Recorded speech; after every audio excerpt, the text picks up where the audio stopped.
नमस्कार, विवेकानंद क्लासेस में स्वागत है। वीडियो जहां पर रुक गया था वहीं से आगे प्रारंभ कर रहे हैं। हम बात कर रहे थे सिंधु नदी के बाएं हाथ यानी कि लेफ्ट हैंड से मिलने वाली सहायक नदियों के बारे में, और वो मुख्य रूप से 5 सहायक नदियां हैं। इन पांचों को मिला के पंचनद कहा जाता है, जिनमें सिंधु के बाद झेलम, चिनाब, रावी, ब्यास और सतलज। झेलम नदी एकमात्र ऐसी नदी है, झेलम नदी एकमात्र ऐसी नदी है जो जम्मू कश्मीर से निकलती है। जम्मू कश्मीर में एक झील है जिसका नाम है वेरीनाग झील। वेरीनाग झील से निकलती है और इसी के तट पर श्रीनगर स्थित है। मैं यहाँ पे नहीं बना रहा हूं क्योंकि जगह छोटी है, आगे चल के ये भर जाएगा। तो वेरीनाग झील से निकलती है, श्रीनगर इसी के तट पर है, और यह आगे चल के एक झील का निर्माण करती है।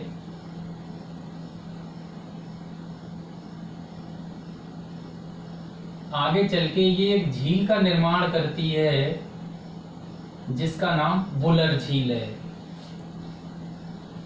बुलर झील भारत में मीठे पानी की सबसे बड़ी झील है और जिसका निर्माण झेलम नदी करती है। झीलों का निर्माण नदियां करती हैं। जब कोई नदी टेढ़े मेढ़े रास्तों से होकर बहती है और नदी में बहाव तेज होने के कारण वो अपना रास्ता सीधा बना लेती हैं और यहाँ पे अपने निक्षेप जमा कर देती हैं, तो यह क्षेत्र एक झील के रूप में परिवर्तित हो जाता है।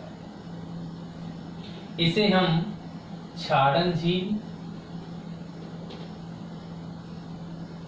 झील कहते हैं। चूंकि बुलर झील की आकृति गाय के खुर की तरह है, इसीलिए इसे गोखुर झील भी कहते हैं। क्या कहते हैं? गोखुर झील, ऑक्सबो लेक। तो झेलम नदी वेरीनाग झील से निकलती है, वेरीनाग झील से निकलती है। श्रीनगर इसी नदी के तट पर है। आगे ये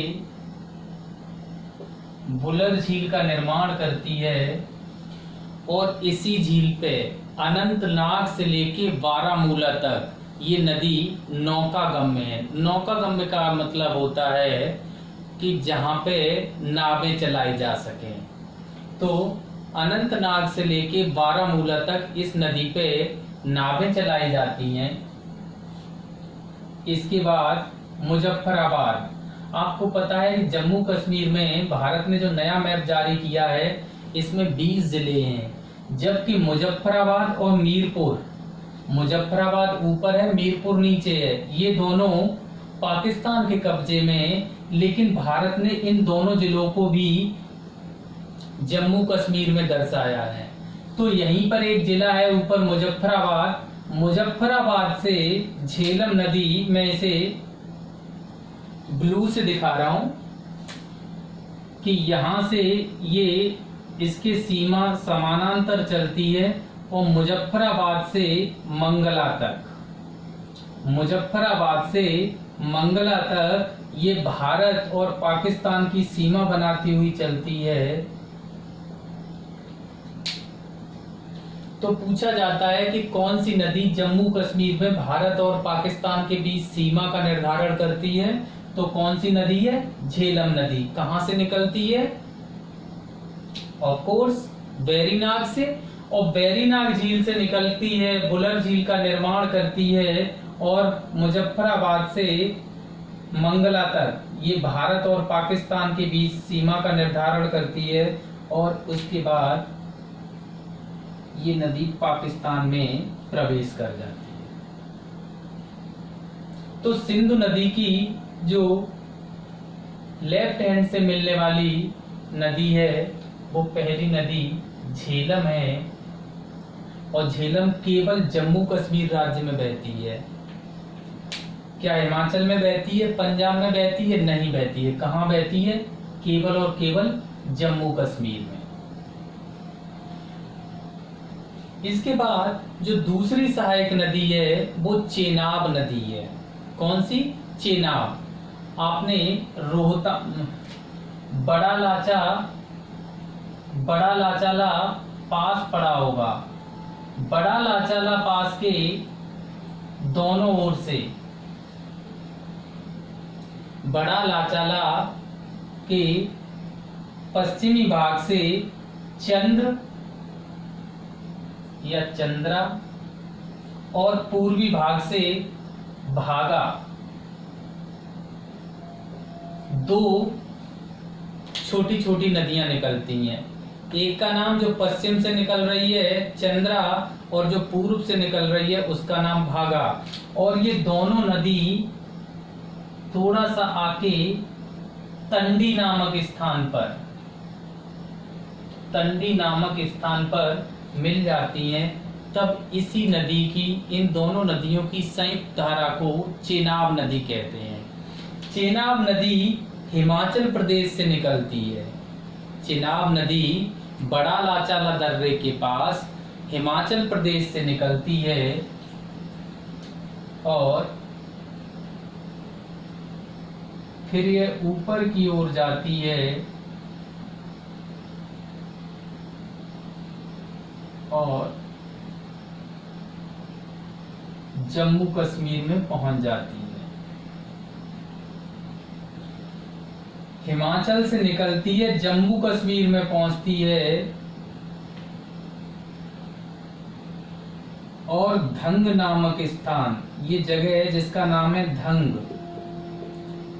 धंग नामक स्थान पर ये दोनों नदियां मिल जाती हैं। अर्थात चेनाब नदी में झेलम नदी आके धंग नामक स्थान पर मिल जाती है। सवाल ये कि धंग जम्मू कश्मीर में या पाकिस्तान में? पाकिस्तान में, क्योंकि यहाँ से जो इधर का भाग है वो किसका है? पाकिस्तान का है। तो सिंधु नदी की जो दूसरी सहायक नदी है चेनाब नदी है, ये चंद्रा और भागा दो नदियां जब संयुक्त हो जाती हैं तब ये चेनाब नदी कहलाती है। और बड़ा लाचाला दर्रा किस राज्य में है? हिमाचल प्रदेश में। बड़ा लाचाला के नीचे कौन सा है? रोहतांग दर्रा है। तो बड़ा लाचाला दर्रे से कौन सी नदी निकलती है? चेनाब नदी निकलती है और हिमाचल प्रदेश से होकर जम्मू कश्मीर जाती है और जम्मू कश्मीर से बाहर निकल के ये पाकिस्तान जाती है और धंग नामक स्थान पे झेलम नदी से मिल जाती है। आइए देखते हैं तीसरी नदी चंद्रभागा, लिख देते हैं टंडी, और फिर ये चेनाब नदी कहलाती है और ये हिमाचल प्रदेश में बड़ा लाचा या बड़ा लाचाला दर्रा अर्थात पास से निकलती है और फिर जम्मू कश्मीर जाती है और फिर पाकिस्तान चली जाती है। आइए देखते हैं कि बाएं हाथ से या लेफ्ट हैंड से मिलने वाली तीसरी नदी कौन सी है, और तीसरी नदी है रावी। रावी नदी बड़ा लाचाला दर्रे के दक्षिण में रोहतांग दर्रा है, अर्थात रोहतांग पास है और रोहतांग से निकलती है हिमाचल प्रदेश में ही। ये देख रहे हो हिमाचल प्रदेश, हिमाचल प्रदेश में ही रोहतांग दर्रे से निकलती है और फिर ये दोनों की सीमा रेखा बनाते हुए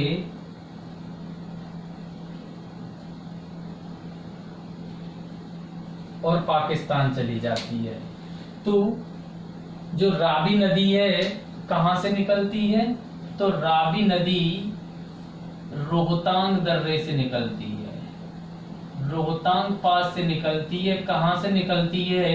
हिमाचल प्रदेश से निकलती है और फिर पंजाब और जम्मू कश्मीर की लगभग सीमा बनाती हुई और फिर पंजाब और पाकिस्तान की लगभग फिरोजपुर के आसपास ये पंजाब और पाकिस्तान की सीमा बनाती हुई और सराय सिंधु के पास सराय सिंधु के पास पाकिस्तान में सराय सिंधु के पास ये चिनाब नदी में मिल जाती है। तो चिनाब नदी के एक उत्तर में नदी मिली यानी कि झेलम और एक दक्षिण में मिली यानी कि रावी नदी। रावी नदी कहां से निकलती है? रोहतांग पास से निकलती है। किस प्रदेश से निकलती है? तो हिमाचल प्रदेश से निकलती है। और ये किसकी सहायक नदी है? तो चिनाब की सहायक नदी है।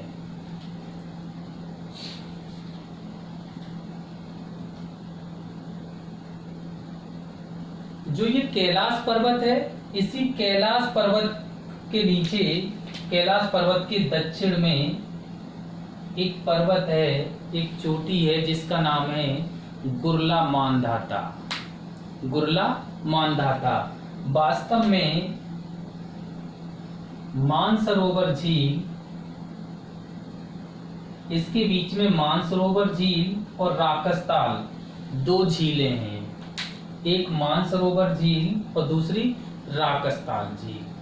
राकसताल झील से सतलज नदी निकलती है। कौन सी? सतलज नदी। और सतलज नदी का यहां पे नाम लंगछेन खबाब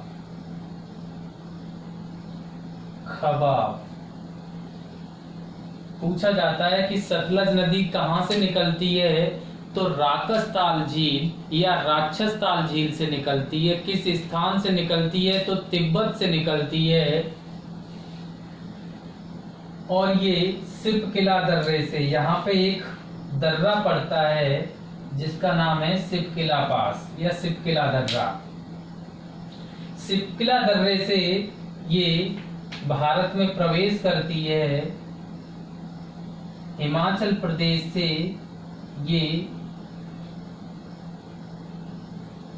प्रदेश से ये पंजाब में आके बहती है। तिब्बत से निकली, सिपकिला दर्रे से होके और हिमाचल प्रदेश में प्रवेश किया। हिमाचल प्रदेश में और पंजाब और हिमाचल प्रदेश के बॉर्डर पे यहाँ दो बांध बनाए गए हैं। जो इधर बांध है उसका नाम है भाखड़ा, जो इधर बांध है इसका नाम है नागल। इस सीमा के पूर्व में है उसका नाम भाखड़ा है और इधर जो बांध है उसका नाम नागल है।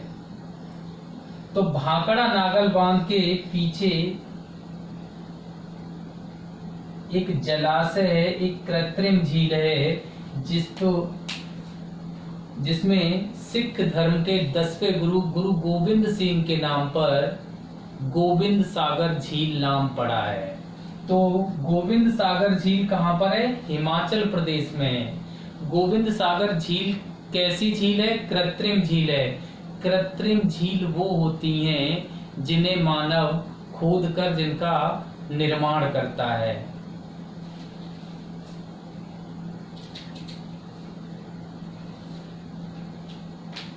सिंधु नदी यहां से और एक बहुत फेमस जगह है जिसका नाम है कपूरथला। कपूरथला के पास एक छोटा सा गांव है जिसका नाम है हरिके।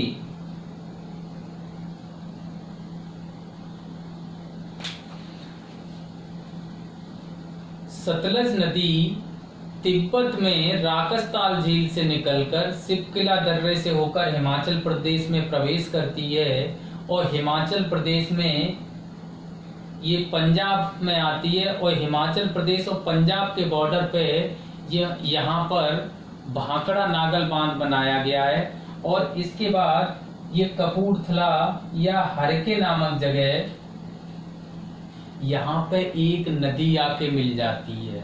कौन सी नदी मिल जाती है, आइए देखते हैं। कि हमने पढ़ा था कि हिमाचल प्रदेश से चिनाब नदी और दूसरी रावी नदी निकलती है। यहीं से एक तीसरी नदी निकलती है जिसका नाम है ब्यास कुंड से ब्यास नदी। रोहतांग दर्रे से पास में ही एक कुंड के रूप में पानी जमा हो जाता है जिसे हम ब्यास कुंड कह देते हैं, और यहाँ से एक नदी निकलती है जिसका नाम है ब्यास नदी, और ये कपूरथला के पास हरके नामक स्थान पर सतलज से मिल जाती है। तो ब्यास किसकी सहायक नदी है, सतलज की नदी है। कहां से निकलती है, रोहतांग पास से निकलती है। रोहतांग पास के पास कहां से निकलती है, तो ब्यास कुंड से निकलती है। इन पांचों नदियों में, इन पंच नद में जो सबसे छोटी नदी है वो ब्यास नदी है, हिमाचल प्रदेश से निकलती है और पंजाब में आके कपूरथला के पास हरके नामक स्थान पर ये सतलज में मिल जाती है। जिस स्थान पे ये सतलज में मिलती है वहां पे एक बैराज बनाया गया है जिसे हरके बैराज कहते हैं, और इस हरके बैराज से विश्व की सबसे बड़ी नहर निकलती है। विश्व की सबसे बड़ी नहर कहां से निकाली गई है, तो पंजाब में हरके बैराज से निकाली गई है।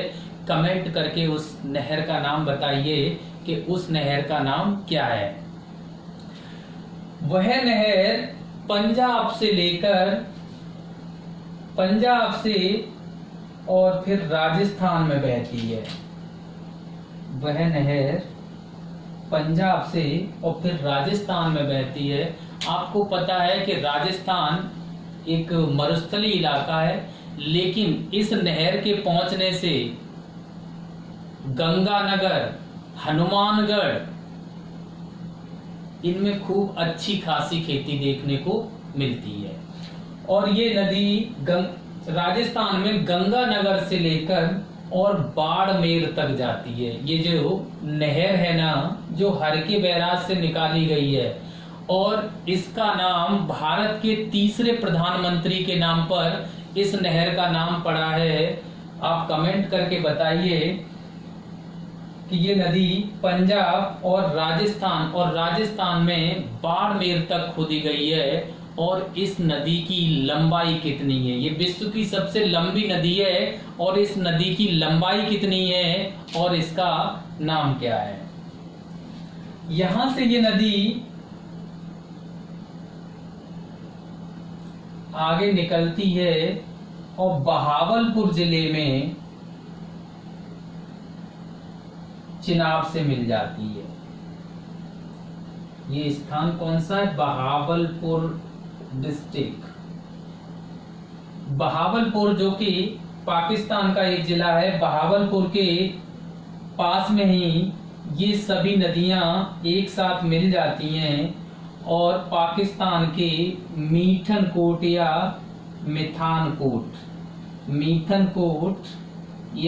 मिठानकोट के पास सिंधु नदी में मिल जाती है। अब यहाँ पे प्रश्न कैसे कैसे बनते हैं कि इन पांचों नदियों में से एक नदी ऐसी है जो सिर्फ पंजाब जम्मू कश्मीर से निकल रही है, 3 ऐसी नदियां हैं जो हिमाचल प्रदेश से निकल रही हैं। उन तीनों नदियों के नाम कमेंट में बताएं। एक नदी है जो तिब्बत से निकल रही है। इन पांचों नदियों को पंचनद कहा जाता है। इन पांचों नदियों को क्या कहा जाता है, पंचनद कहा जाता है। यहाँ पे जो चलने वाली प्रमुख परियोजनाएं हैं, परियोजनाओं के लिए हम एक अलग वीडियो में पढ़ेंगे। अगर ये झेलम नदी है, झेलम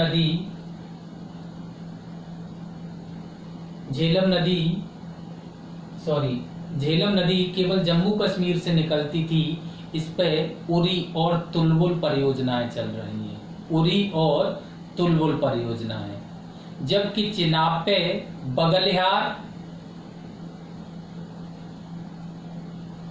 आपने जम्मू कश्मीर का जिला सुना होगा डोडा जिला, डोडा जिले में इस पे बगलिहार परियोजना चलाई जा रही है। जबकि किश्तवाड़ जिले में किश्तवाड़ नाम का एक नेशनल पार्क है जो जम्मू कश्मीर में है, और किश्तवाड़ नाम का एक जिला भी है। चिनाब नदी पे चलने वाली परियोजनाएं सलाल, बगलिहार और दुलहस्ती है। दुलहस्ती योजना किश्तवाड़ जिले में चलती है, जबकि डोडा जिले में सलाल परियोजना चल रही है, जबकि अनंतनाग के पास सलाल परियोजना चल रही है। तो ये जो तीनों परियोजनाएं चिनाब नदी की परियोजनाएं सलाल, दुलहस्ती, सलाल, दुलहस्ती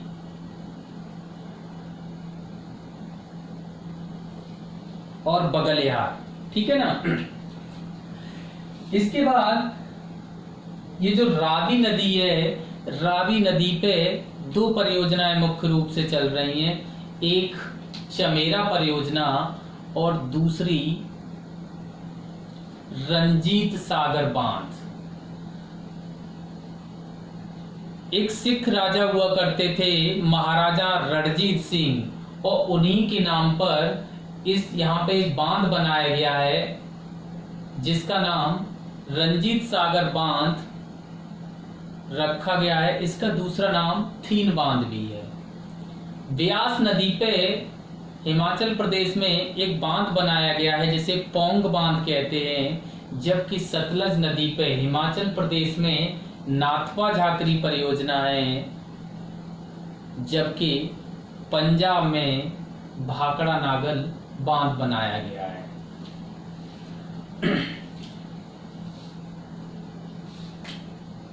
आपने हिमालय वाले वीडियो में घास के मैदान सोनमर्ग और गुलमर्ग पढ़े होंगे। आपने पढ़े थे कि मध्य हिमालय के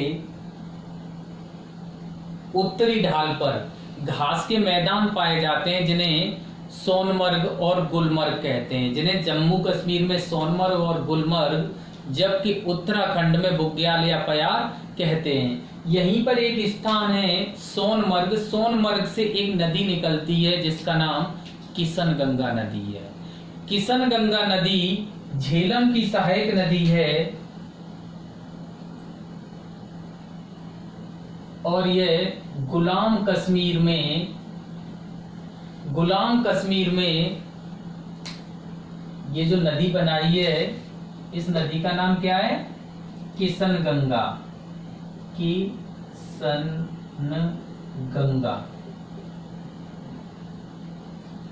किशन गंगा किसकी सहायक नदी है? झेलम की। कहां से निकलती है? जम्मू कश्मीर में। कहां मिल जाती है? जम्मू कश्मीर में। किस में मिल जाती है? झेलम में मिल जाती है, जहां पे किशन गंगा परियोजना चल रही है। बाएं हाथ से मिलने वाली अन्य नदियों में आइए देखते हैं। एक नदी है जिसका नाम है सुरू नदी। सुरू नदी जास्कर से निकलती है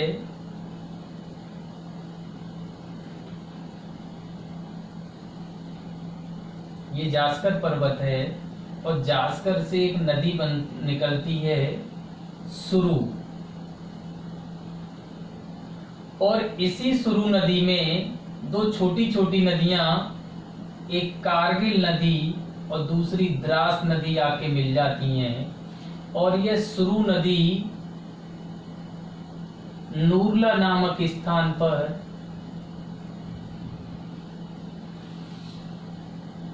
सिंधु नदी में मिल जाती है। तो सुरु नदी कहां से शुरू हुई? जास्कर से शुरू हुई। कौन कौन सी नदी इसमें आके मिलेंगी? कारगिल और द्रास। कारगिल और द्रास नदियों का पानी संयुक्त रूप से और जाके ये सिंधु नदी में छोड़ देती है। तो पूछा जाता है कि सुरु नदी किसकी सहायक नदी है?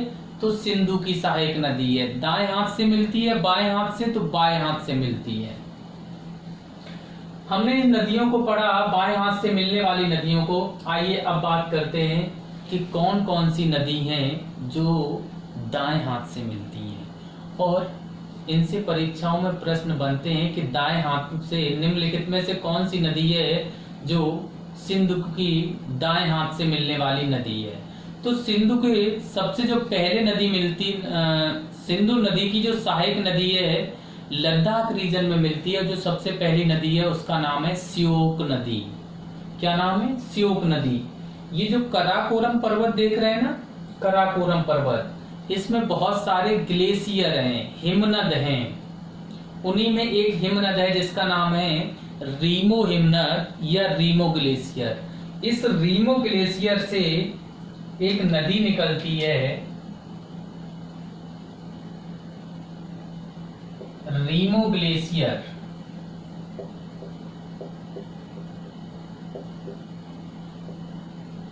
यहीं पास में सियाचिन ग्लेशियर है। एक्चुअल में रीमो ग्लेशियर को सियाचिन की जीभ भी कहते हैं।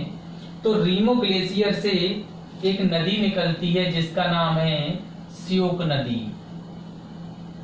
जिसका नाम है श्योक नदी। श्योक नदी पहले नीचे जाती है, यानी कि पूर्व की ओर जाती है, और इसके बाद फिर यह सिंधु नदी के पैरेलल यानी कि समानांतर बहती है, और बाद में जाके लद्दाख में ये सिंधु नदी में मिल जाती है। तो सिंधु नदी में दाएं हाथ से, राइट हैंड से मिलने वाली जो पहली नदी है वो श्योक नदी है। श्योक नदी के बाद दूसरी नदी एक सिंदूर लेक है। लद्दाख रीजन में, पीओ के रीजन में एक सिंदूर लेक है। सिंदूर लेक से एक नदी निकलती है जिसका नाम है गिलगित। जिसका नाम क्या है? गिलगित। पूछा जाता है कि गिलगित किस नदी के तट पे है? तो गिलगित नदी के तट पर है। तो दूसरी नदी जो लद्दाख रीजन से, पीओ के रीजन से मिलती है उसका नाम है गिलगित नदी। गिलगित। और ये कौन सी थी?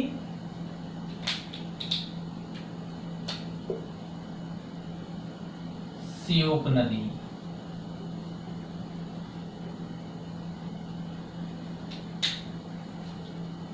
यानी कि पूर्व से पश्चिम क्रम देखें तो पहली नदी कौन सी? श्योक, दूसरी गिलगित। इधर से यहाँ ऊपर पामीर का पठार है, और इस पामीर के पठार से इधर एक पर्वत श्रृंखला निकली है जिसका नाम है हिंदुकुश पर्वत। जिसका नाम क्या है? हिंदुकुश पर्वत। हिंदुकुश पर्वत का अधिकांश हिस्सा अफगानिस्तान में है। इसी हिंदुकुश पर्वत से एक नदी निकलती है जिसका नाम है काबुल नदी, और ये अटक के पास पाकिस्तान में आकर मिल जाती है। तो इस तरह से सीधे हाथ से मिलने वाली नदियों में पहली श्योक, दूसरी गिलगित और तीसरी काबुल नदी। जो तीसरी नदी है इसका नाम है काबुल नदी। काबुल नदी के बाद एक और नदी इसमें आके मिलती है जिसका नाम है कुर्रम।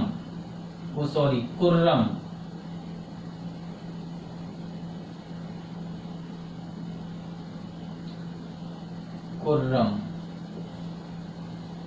कुर्रम को प्राचीन काल में कुरुमु कहते थे। इसके बाद एक और नदी आके मिल जाती है जिसका नाम गोमल नदी है।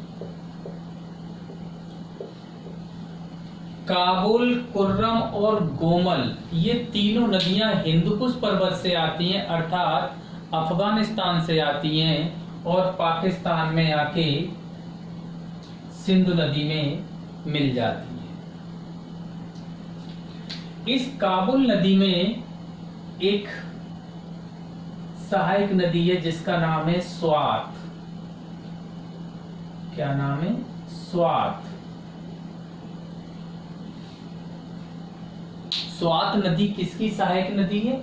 काबुल की सहायक नदी है। और जैसे तो ये घाटी किसकी? स्वात और काबुल के बीच स्वात की घाटी हो गई। जैसे कश्मीर को भारत का स्वर्ग कहा जाता है, वैसे ही इस स्वात घाटी को पाकिस्तान का स्वर्ग कहा जाता है। हालांकि ये अशांत इलाका है पाकिस्तान का। पाकिस्तान को अगर हम देखते हैं उत्तर से दक्षिण की ओर, तो यहाँ पे जो प्रांत है, जो स्टेट है, उसका नाम है खैबर पख्तूनख्वा। यहाँ पर जो प्रांत है उसका नाम खैबर पख्तूनख्वा। फिर पंजाब प्रांत पड़ता है, फिर सिंधु प्रांत पड़ता है और इधर बलूचिस्तान। तो पाकिस्तान का ये जो खैबर पख्तूनख्वा प्रांत है ये हमेशा आतंकवादी गतिविधियों से संलिप्त रहता है, इसलिए ये इलाका अशांत है। हालांकि ये कृषि के लिहाज से बहुत ही अच्छा इलाका है, इसीलिए इसे पाकिस्तान का स्वर्ग कहते हैं।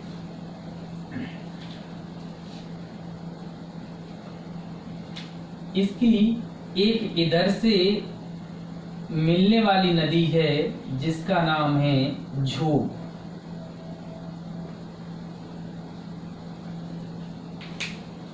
झोब नदी एक अंतिम नदी है जो सिंधु में आके सीधे हाथ से मिलती है। ठीक है ना? तो अगर हम क्रम से देखें तो श्योक, गिलगित, काबुल, कुर्रम और गोमल ये मुख्य सहायक नदियां हैं जो अपना सीधा जल इस सिंधु नदी को देती हैं। आइए एक दो नदियों के बारे में बात और करेंगे। ये जो श्योक नदी है, काराकोरम से निकल रही थी श्योक नदी, इसी में आके एक नदी मिल जाती है जिसका नाम है नुब्रा नदी। क्या नाम है इसका? नुब्रा। कहां से निकलती है? तो सियाचिन ग्लेशियर से। पूछा जाता है नुब्रा घाटी कहां पर है? तो लद्दाख में है। नुब्रा नदी कहां पर है? तो लद्दाख में। किसकी सहायक नदी है? तो श्योक की सहायक नदी है। श्योक में नुब्रा नदी मिल जाती है, तो नुब्रा किसकी सहायक हुई? श्योक की नदी, श्योक की। और श्योक किसकी सहायक नदी है? तो सिंधु की। यहीं से एक दूसरी नदी काराकोरम से निकलती है जो गिलगित नदी में आके मिल जाती है और इसका नाम है हुंजा नदी। इसका नाम क्या है? हुंजा नदी। तो हुंजा गिलगित की एक महत्वपूर्ण नदी है और वो कहां से निकलती है? काराकोरम से निकलती है और पीओ के रीजन में किससे मिल जाती है? गिलगित से मिल जाती है। तो ये जो नदी है वो हुंजा है। तो आइए एक नजर इन सभी नदियों को देखते हैं।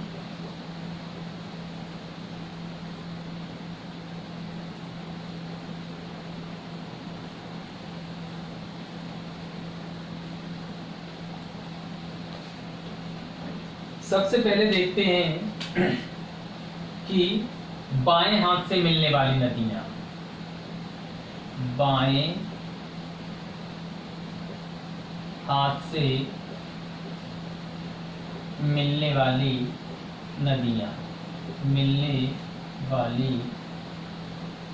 नदियाँ,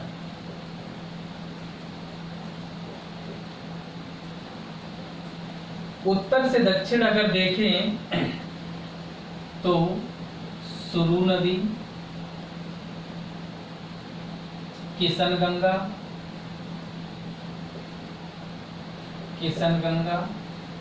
अब सुरु नदी में कारगिल और द्रास नदी भी जोड़ सकते हैं। मुख्य अगर नदियां हैं तो इनमें झेलम, चिनाब,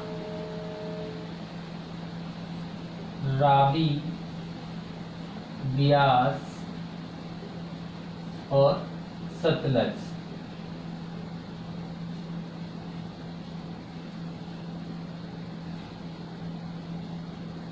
जबकि बाएं ओर से मिलने वाली नदियों का क्रम देखें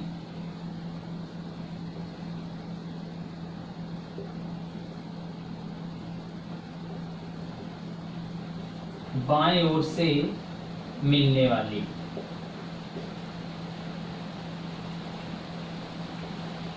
और बाएं ओर से मिलने वाली और पूर्व से पश्चिम क्रम देखें तो श्योक नदी, और श्योक की सहायक कौन सी है? नुब्रा नदी। श्योक की सहायक कौन सी है? नुब्रा नदी। और नुब्रा के बाद गिलगित नदी,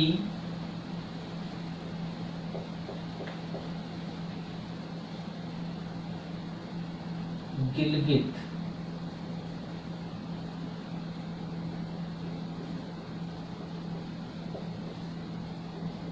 गिलगित नदी को गीजर नदी भी कहते हैं। क्यों कहते हैं? कि इधर ओर से इसमें एक नदी और आके मिलती है जिसका नाम है गीजर नदी। गीजर नदी गिलगित में ही मिल जाती है, इसीलिए इसे गिलगित गीजर नदी भी कहते हैं। तो गिलगित और गिलगित की सहायक कौन सी है? हुंजा नदी। हुंजा के बाद इसमें मिलने वाली प्रमुख नदी काबुल,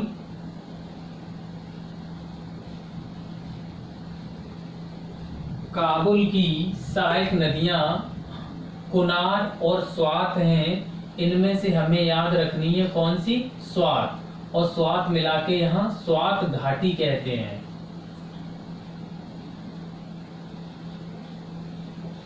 स्वात। इसके बाद कुर्रम,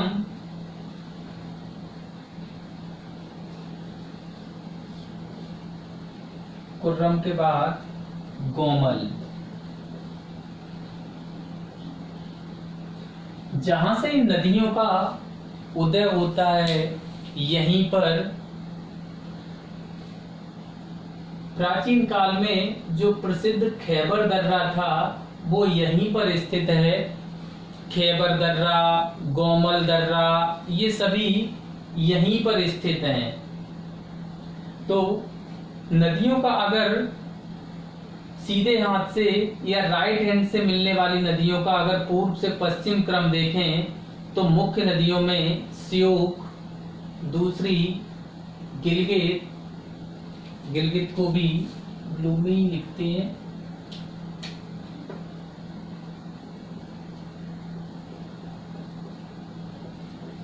गिलगित, श्योक, गिलगित, काबुल, कुर्रम और गोमल। ये नदियां पूर्व से पश्चिम क्रम है। श्योक नदी, गिलगित नदी, काबुल नदी, कुर्रम नदी और गोमल नदी। इस तरह से अगर हम इसका प्रारूप देखते हैं तो इसका वृक्षाकार प्रतिरूप बनता है। वृक्षाकार जो नदियां जब कई नदियां एक दूसरी शाखाओं में बढ़ती हैं और जाके मुख्य नदी में अपना जल प्रवाहित करती हैं तो वह कुछ विशेष प्रकार के प्रतिरूप बनाती हैं। जैसे सिंधु नदी, गंगा नदी, ये वृक्षाकार प्रतिरूप बनाती हैं।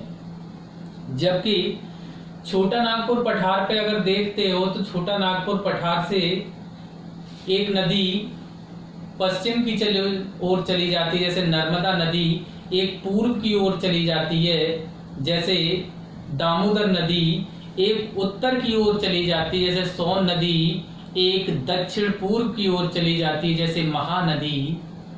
तो ऐसा स्थान जहां से चारों ओर के लिए नदियां जाती हैं तो उसे हम अरिसममिति या रेडियल पैटर्न कहते हैं। जबकि जब नदी किसी मुख्य नदी में 90 डिग्री के अंश से मिले तो उसे जालिकादार प्रतिरूप कहते हैं, जाली प्रतिरूप कहते हैं। जबकि सिंधु नदी का प्रतिरूप देख रहे हो ना, एक शाखा में दूसरी मिली, दूसरी में उसकी भी ब्रांचें, तो एक वृक्षाकार प्रतिरूप बन रहा है। तो सिंधु नदी का जो प्रतिरूप है वो वृक्षाकार है। देखते हैं कि कौन कौन से और प्रश्न इस नदी से बन सकते हैं। हमने देखा सिंधु नदी का उद्गम स्थल तिब्बत, और वहां पे हमने नाम जाने। उसके बाद जाना कि दमचौक से भारत में प्रवेश करती है और चिल्लास से भारत से बाहर निकल जाती है। चिल्लास के पास ही यहाँ पे डायमर भाषा बांध बनाया जा रहा है, जो चीन की सहायता से बनाया जा रहा है। ये एक ऐसा बांध है जिसे पाकिस्तान के 3 अन्य लोग भी इसकी आधारशिला रख चुके हैं, लेकिन कभी भी विश्व बैंक ने इसके लिए राशि पास नहीं की। कारण क्योंकि भारत विरोध दर्ज करता था कि ये जो जगह है ये हमारी है, जबकि इन्होंने इस जगह को घेर रखा है। तो इसलिए यहाँ के लिए कभी भी धनराशि स्वीकृत नहीं हुई, इसलिए ये कभी बन नहीं सका। अभी हाल ही में इमरान खान ने इसका शिलान्यास फिर से किया है, और चूंकि अब की बार वर्ल्ड बैंक से पैसा नहीं लिया जा रहा, पैसा चीन देख रहा है। क्यों? क्योंकि चोर चोर दोनों मौसेरे भाई हैं। अभी हाल ही में सुना है कि चीन और पाकिस्तान ने, ऐसी रिपोर्ट आ रही है कि चीन और पाकिस्तान ने दोनों ने मिलकर भारत के खिलाफ जैविक युद्ध की तैयारी कर ली है। और बताया जा रहा है कि वुहान लैब की तरह, वुहान कहाँ पर है? चाइना में। वुहान लैब की तरह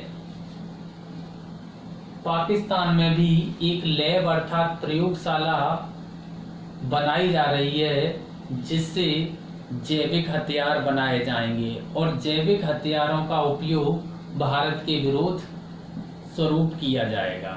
तो हमने यहाँ सिंधु नदी और सिंधु नदी से बनने वाले प्रश्नों को देखा।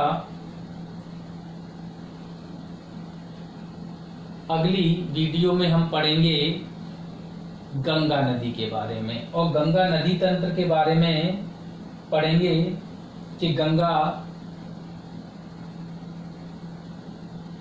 कहाँ से निकलती है। गंगा गंगोत्री से निकलती है, और गंगोत्री से निकलने के बाद इसे भागीरथी कहा जाता है। आगे इसमें धौली गंगा मिल जाती है, और धौली गंगा और भागीरथी के मिलने के स्थान पर एक बांध बनाया गया है। उस बांध का नाम बताइए कमेंट में कि बांध का नाम क्या है।